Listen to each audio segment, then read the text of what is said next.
എല്ലാവർക്കും നമസ്കാരം. ഇന്നത്തെ വീഡിയോയിൽ നമ്മൾ പറയുന്നത് മഹാരോഗങ്ങൾ പലതും മാറ്റിയ ഭഗവാന്റെ ഒരു ഔഷധത്തെക്കുറിച്ചും അതുപോലെ തന്നെ നമ്മളെ ഗുരുവായൂരപ്പൻ്റെ കഥ പറയാൻ തുടങ്ങിയാലോ, അതിൻ്റെ അടുത്ത ഭാഗവും പറയുന്നുണ്ട് കേട്ടോ. എല്ലാവരും വീഡിയോ മുഴുവൻ കാണണേ. അപ്പോൾ നമുക്ക് ഭഗവാന്റെ ആ ഔഷധം എന്താണെന്ന് നോക്കാം. അത് വേറെ ഒന്നുമല്ല കേട്ടോ, പല ഔഷധങ്ങളും ഗുരുവായൂർ അമ്പലത്തിൽ ഉണ്ടാവും. പക്ഷെ ഞാനിപ്പോൾ പറയുന്ന ഔഷധം ഏതാണെന്ന് വെച്ചാൽ ഭഗവാൻ ആടിയ എണ്ണയാട്ടോ. ഭഗവാന്റെ ആടിയ എണ്ണയെ കുറിച്ച് അറിയോ നിങ്ങൾക്ക്? ആടിയ എന്നത് ഗുരുവായൂരപ്പനെ അഭിഷേകം ചെയ്ത എണ്ണയാട്ടോ. നിർമ്മാല്യം കഴിഞ്ഞതിന് ശേഷം എണ്ണാഭിഷേകം ഉണ്ട്. ആ സമയത്ത് അഭിഷേകം ചെയ്ത എണ്ണയാണ് ആടിയ എണ്ണ എന്ന് പറയുന്നത്. അപ്പോൾ ഇതിന് ഔഷധ ഗുണം ഉണ്ട് എന്ന് പറയുന്നതിനുള്ള കാരണം എന്താ വെച്ച് കഴിഞ്ഞാൽ, ഗുരുവായൂരമ്പലത്തിലെ വിഗ്രഹത്തിനെ കുറിച്ച് അറിയുന്നവർക്കറിയാം. അതായത് അത് വളരെയധികം അതെങ്ങനെ ഉണ്ടാക്കിയെന്ന് പലർക്കും അറിയില്ല. പക്ഷേ അതിൽ പലവിധ ഔഷധ ഗുണങ്ങളൊക്കെ ഉള്ള വസ്തുക്കളൊക്കെ വെച്ചിട്ടാണ് അത് ഉണ്ടാക്കിയിരിക്കുന്നത്. അപ്പോൾ അതിലൂടെ തട്ടി ഒഴുകി വരുന്ന ആ ഒരു എണ്ണയ്ക്ക് തീർച്ചയായിട്ടും ഔഷധം ഉണ്ടാവും. അത് മാത്രമല്ല, നമ്മുടെ ഭഗവാനാണല്ലോ അതിലിരിക്കുന്നത്, പിന്നെ അതിൽ ഔഷധം ഇല്ലാണ്ടിരിക്കുമല്ലേ. അപ്പോൾ ഇതുമായിട്ട് ബന്ധപ്പെട്ട ഒരു കഥയുണ്ട് കേട്ടോ. നമ്മുടെ മേൽപ്പത്തൂരിൻ്റെ, നാരായണിയൊക്കെ രചിച്ച മേൽപ്പത്തൂരിനെ അറിയില്ലേ, അദ്ദേഹത്തിൻ്റെ കഥ. മേൽപ്പത്തൂരിൻ്റെ വാതരോഗത്തിനെ കുറിച്ച് എല്ലാവർക്കും അറിയാമല്ലേ. അപ്പോൾ അതെങ്ങനെയാണ് അദ്ദേഹത്തിന് വന്നത് എന്ന് ആദ്യം പറയാം കേട്ടോ. അപ്പോൾ അദ്ദേഹം സംസ്കൃതത്തിൽ വലിയ പണ്ഡിതനായിരുന്നു. അങ്ങനെ വിവാഹം കഴിഞ്ഞതിന് ശേഷം അദ്ദേഹത്തിന് സംസ്കൃതത്തോടുള്ള ഒരു താല്പര്യമൊക്കെ ചെറുതായിട്ടൊന്ന് കുറഞ്ഞു വരികയായിരുന്നു. ആ സമയത്താണ് അദ്ദേഹം അച്യുത പിഷാരടിയുടെ, ഒരു വലിയ പണ്ഡിതനാണ് അദ്ദേഹം, അദ്ദേഹത്തിൻ്റെ ശിഷ്യ സ്ഥാനം ഏറ്റെടുക്കുന്നത്, അതായത് ശിഷ്യനായി മാറുന്നത്. അങ്ങനെ കുറച്ചു കാലം കഴിഞ്ഞപ്പോൾ ഈ അച്യുത പിഷാരടിക്ക് ഒരു വാതരോഗം വരികയാണ്. വളരെ കഠിനമായിട്ടുള്ള രോഗമാട്ടോ വരുന്നത്. അപ്പോൾ പ്രശ്നം വെക്കുകയാണ് എന്താണ് കാര്യം എന്നൊക്കെ അറിയാനായിട്ട്. അപ്പോൾ മനസ്സിലാവുകയാണ് ഇത് മുജ്ജന്മ പാപത്തിൻ്റെ കർമ്മഫലമായിട്ടാണ് ഇപ്പോൾ ഈ രോഗം അനുഭവിക്കുന്നത് എന്ന് മനസ്സിലാവുകയാണ്. അപ്പം അതിനുള്ള പരിഹാരം വേറെ ഒന്നുമില്ല, ഒരേ ഒരു പരിഹാരമേ ഉള്ളൂ. ആരെങ്കിലും ഇതൊന്ന് ഏറ്റെടുക്കുക, ഈ ഒരു പാപം.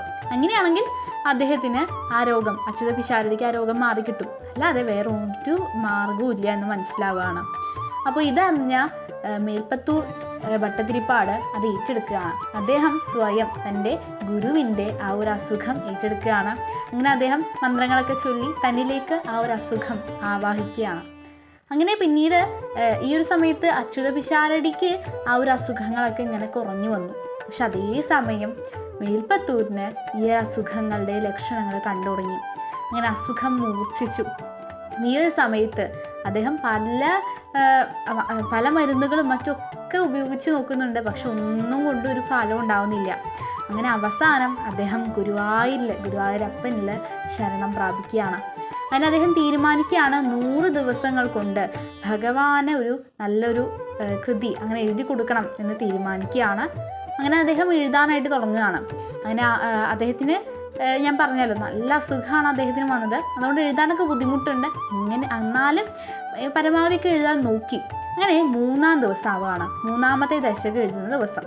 അന്നേ ദിവസം അദ്ദേഹം എഴുതുമ്പോൾ അദ്ദേഹത്തിന് തീരെ പറ്റുന്നില്ല. കാരണം കയ്യും കാലും ഒന്നും ഇളക്കാൻ പോലും പറ്റുന്നില്ല. അത് അത് ആ ഒരു സംഭവം കയ്യിൽ പിടിക്കണമല്ലോ, അതിന് പോലും പറ്റുന്നില്ല.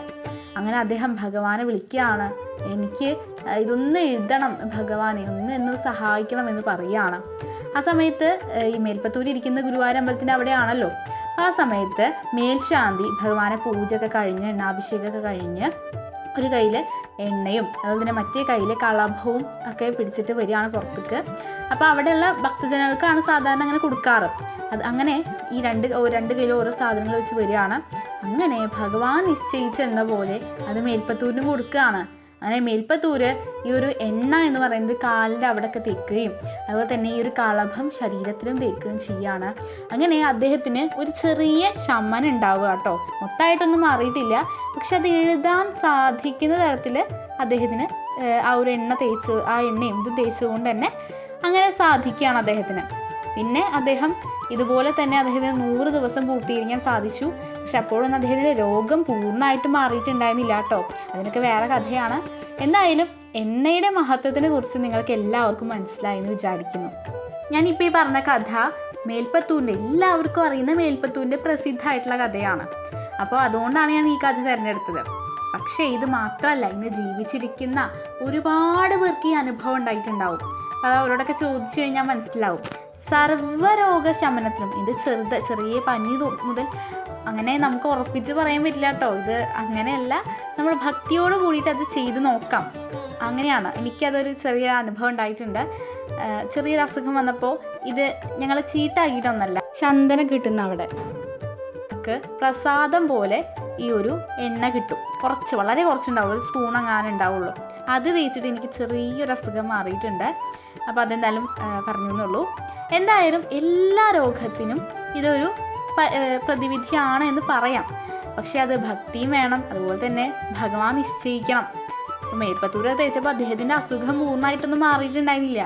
കാരണം അദ്ദേഹം അത് അനുഭവിച്ച് തീർക്കേണ്ട തന്നെയായിരുന്നു. അപ്പം അങ്ങനെ നമുക്കത് ഭഗവാനെ വിളിച്ചിട്ട് അതൊന്ന് ഉപയോഗിച്ച് നോക്കുക നമ്മൾ. അത്രയേ ഉള്ളൂ പറയാനായിട്ട്. അപ്പോൾ ഇത് എവിടുന്നാണ് കിട്ടുകയെന്ന് എല്ലാവർക്കും സംശയം ഉണ്ടാവും. ഇത് നമുക്ക് ഞാൻ പറഞ്ഞല്ലോ, ഭഗവതി കൗണ്ടർ അല്ല, ഭഗവതിയുടെ ആ ഒരു ടെമ്പിളിൻ്റെ അപ്പുറത്ത് നമുക്ക് കുറിയൊക്കെ കിട്ടുമല്ലോ, അവിടെ നമുക്ക് പ്രസാദം പോലെ ഇതിങ്ങനെ വെച്ചിട്ടുണ്ടാവും. ആവശ്യമുള്ളവർക്ക് എടുക്കുക. അത് മാത്രമല്ല, അത് എപ്പോഴും ഉണ്ടാവില്ല കേട്ടോ, കുറച്ച് കഴിഞ്ഞാൽ തീർന്നു പോകും. ഇനി നമുക്കത് കുറേ അത്യാവശ്യത്തിന് വേണമെന്നുണ്ടെങ്കിൽ നമുക്കത് പ്രസാദ കൗണ്ടറിൽ പോയി ചോദിച്ചു കഴിഞ്ഞാൽ നമുക്കത് കിട്ടും കേട്ടോ. അതിന് നമ്മൾ പൈസ കൊടുത്തിട്ട് അത് വാങ്ങാനായിട്ട് സാധിക്കും. അപ്പോൾ ഇനി ഗുരുവായൂരിൽ വരുന്നവർ ഇത് കൂടി ഒന്ന് ഓർത്തിട്ട് പോവാട്ടെ. ഈ കഥയും അതുപോലെ തന്നെ ഈ കാര്യങ്ങളൊക്കെ ഒന്ന് ഓർത്തിട്ട് പോവുക. അടുത്ത പ്രാവശ്യം നിങ്ങളെല്ലാവരും ഗുരുവായൂരിലേക്ക് വരുമ്പോൾ ഈ ഒരു ഭഗവാന്റെ ആടിയ എണ്ണയുടെ മഹത്വം തിരിച്ചറിഞ്ഞ് അതൊന്ന് കഴിക്കാനായിട്ട് ശ്രമിക്കുക കേട്ടോ എല്ലാവരും. അപ്പോൾ നമുക്ക് ഇനി നമ്മുടെ ഭഗവാന്റെ കഥയുടെ ബാക്കി പറയണ്ടേ അല്ലേ. നമ്മൾ ഇന്നലെ എവിടെയാണ് നിർത്തിയത്?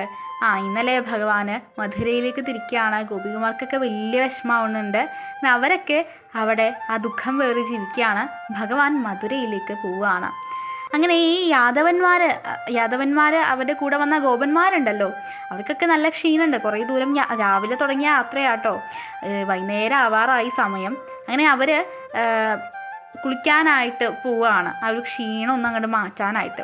അതിന് അക്രൂരർ ഇറങ്ങുന്നുണ്ട്. ഭഗവാൻ അവിടെ കുളിക്കുന്നൊന്നുമില്ല കേട്ടോ, ഭഗവാൻ അവിടെ തീരത്ത് നിൽക്കുകയാണ്.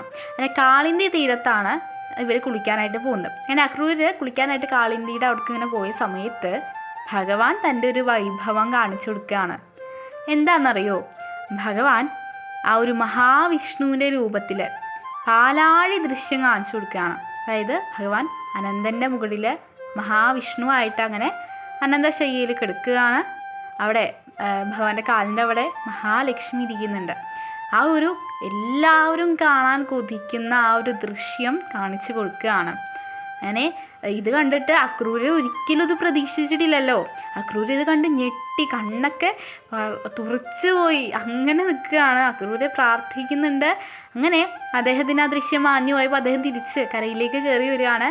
അവിടെ നമ്മുടെ ശരിക്കും അങ്ങനെ മഹാവിഷ്ണുവായി നിന്ന ആ ഭഗവാൻ വേറൊരു രൂപത്തിൽ കൃഷ്ണനായിട്ട് അവിടെ നിൽക്കുന്നുണ്ട്. അങ്ങനെ ഭഗവാൻ ചോദിക്കുക കേട്ടോ, അക്രൂരേ എന്താണിത്, വളരെ എന്തോ കണ്ട് അത്ഭുതിച്ച പോലൊരു ഭാവം ഉണ്ടല്ലോ എന്ന് ചോദിക്കുകയാണ്.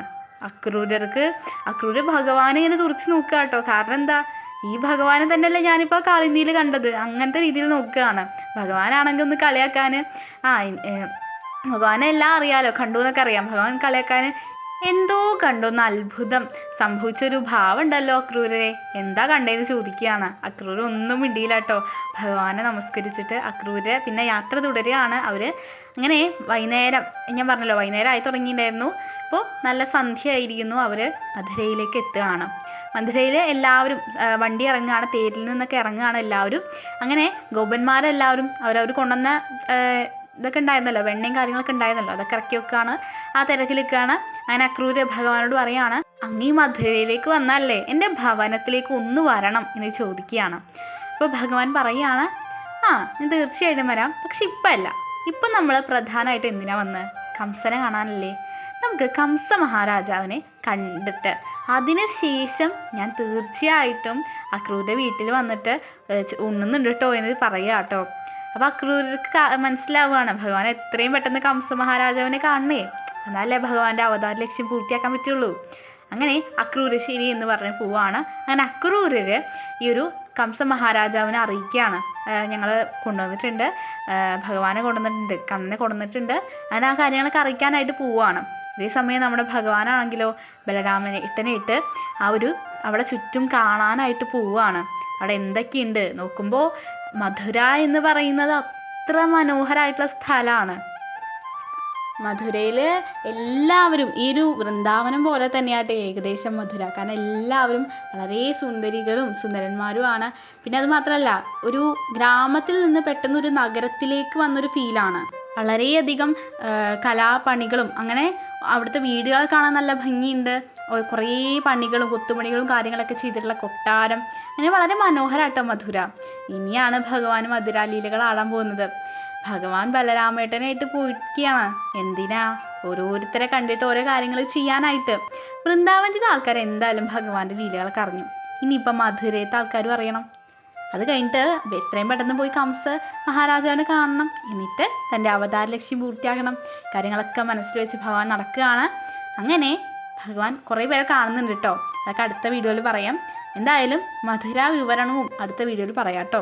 എന്തായാലും ഇന്നത്തെ ഭാഗം അവസാനിക്കുകയാണ്. ഇനി അടുത്ത ഭാഗം ഭഗവാൻ തൻ്റെ കുറച്ച് ഭക്തരെ കാണുന്നുണ്ട്, പിന്നെ മധുര വിവരണം പറയുന്നുണ്ട് കേട്ടോ. എല്ലാവരും അടുത്ത ഭാഗവും കാണാം. എല്ലാവർക്കും വീഡിയോ ഇഷ്ടപ്പെട്ടെങ്കിൽ ഭഗവാനെ നാമം കമൻറ്റിൽ ഇട്ടോളൂ കേട്ടോ. എല്ലാവർക്കും നന്ദി. Thank you.